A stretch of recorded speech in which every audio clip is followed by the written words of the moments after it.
Hey there, this is Elena with Black Sheep 303 Creative, and my project today is a colorful fall card that kind of takes me back to my roots of stamping and coloring. I haven't done any stamping in a while, mostly die cuts. So I'm using this stamp set. It is called Little Pickup. It is from Honeybee Stamps, and I'll be stamping it in Pinkfresh Studios Detail Black Hybrid ink onto a piece of Strathmore cold press watercolor paper. And I'm using my Misty, which I pretty much use every time I stamp anymore, just so I can be assured that I can stamp multiple times, because especially on watercolor, cold press watercolor paper, which has like a texture to it, I knew I was going to wind up stamping this a couple times. So I'm going to put the stamp in place, then lift it, close the lid, have the lid pick up the stamp, and then ink it and press it onto my watercolor paper. And I'll do this, I believe, 3 times because I had a little trouble getting the wheels fairly solid. But I have to admit, I love these truck designs, especially the Christmas ones. Like I'm like obsessed with those. And this stamp set is really cute. It has a ton of options for things you can put in the bed of the truck. So it's got like hearts, presents, pumpkins, leaves, hay, there's a fence, there's a Christmas tree, there's barrels, flowers, apples.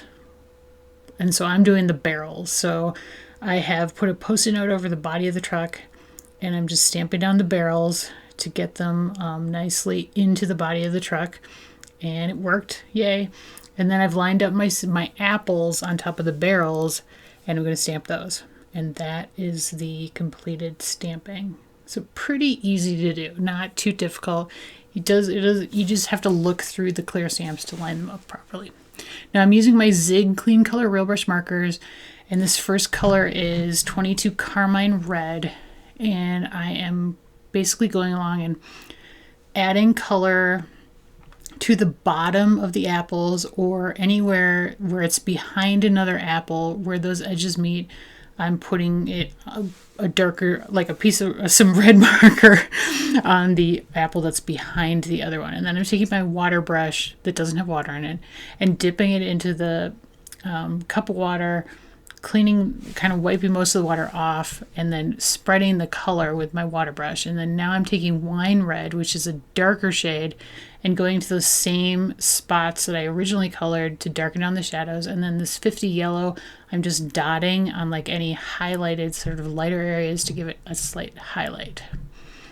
Now for my barrels, I'm using 65 mid brown, and so I'm doing exactly the same thing. I'm just drawing along like a little line along the edges where it would be sort of shaded, and then I'm taking the water brush, and this is not very wet, and I'm spreading the color out. And now I'm going to go back and add more because that was really, really light. And I would suggest, if you're going to do this, start light. You can always add more. It's very tough to take it away. There's some tricks you can do, but I wouldn't even go down that road really, especially if you're a beginner.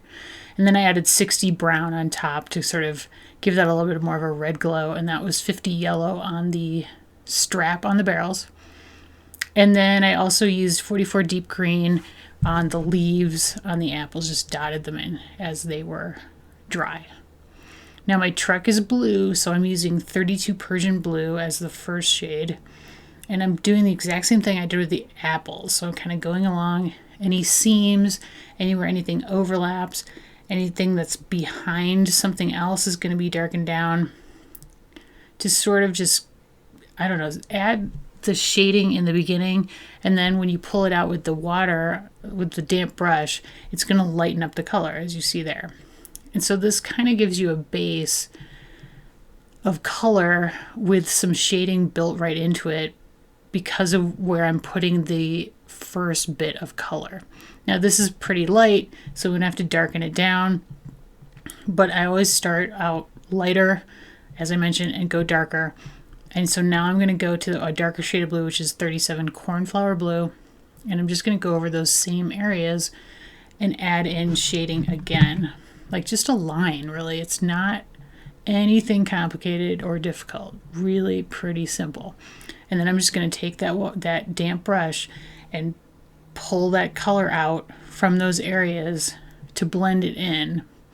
You can see how nicely it blends, and it still leaves that shaded area where I originally drew the color. And then it's still pretty light, so I'm going to take the 32 again and dot it into these areas and blend it out with my damp brush. Now you do need to do this when the paper is still slightly wet. If you wait till it's dry, it's just going to leave a marker, like a mark basically where you draw it. So do it while the paper is still damp. And now I'm going back again with the 37 Cornflower Blue and darkening it down and blending it out yet again, because I wanted a really, really blue truck. And then I used 36 light blue on the windows for the glass. So I'm just doing the exact same thing, just coloring it a little bit and spreading it with the water brush. And then that area got a little damp, so this black is going to bleed along the bottom edge. So a way you can fix that is try to blot it up or add water to that area, like right over where it's bled, and then blot it with like a paper towel, or I'm using a Kleenex. And it kind of acts like a little eraser, especially if it's still wet. And that happened right at the front there too, with the 91 light gray that I added to the sort of metallic areas. And then this is 94 gray brown that I'm using to shade down the area around the tires, the hubcaps, adding a little more 36 light blue to the window. I'll add a tiny bit more shading with the 94 gray brown to the bumpers, and then blend with the 91. And that's the completed coloring. Now for all my components. So I have a bunch of leaves die cut out using the Leafy Layers dies from Concord and 9th, a very, very cool leaf die set. We'll talk about that in a bit. Here is my truck. I have cut him out with a little border using my brother's scan and cut. Then I have a piece of Gina K Designs Kraft cardstock that I die cut out with the second largest die in the Stitched Rectangles die set from Elizabeth Kraft Designs. And I have a blue denim, it's Gina K paper, A2 size horizontal folding card base. Then I stamped Happy, also from Honeybee Stamps, in the matching blue denim ink from Gina K. And then I die cut out FALL using the Oliver's Stitched ABCs from Lawn Fawn dies in the same colors as the leaves that you see there. So it all coordinates together. Now I'm going to have my leaves hanging off the edges of this panel. So I need to assemble the panel before I adhere it down to the card base, obviously. So I'm going to adhere down my truck with some tape runner. And then I'm going to use liquid adhesive basically on everything else, because these are all kind of, I don't know, more complicated shapes, not so easy to just run tape runner over.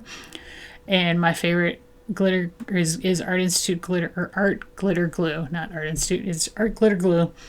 But a lot of people have great liquid adhesives like Gina K, Lawn Fawn, Honeybee, you name it. Now my letters are die cut out of the same colors as the leaves. So the first three are all Concord and 9th. That's Buttercup is the yellow, the red is Poppy, and the green is Parsley. And then the orange is Gina K Sweet Mango. So obviously going for a fairly bright fall color palette. But if you've watched my videos in the past, I tend to be fairly bright. My cards are fairly colorful. At least I hope so anyway. So just adhering all these down.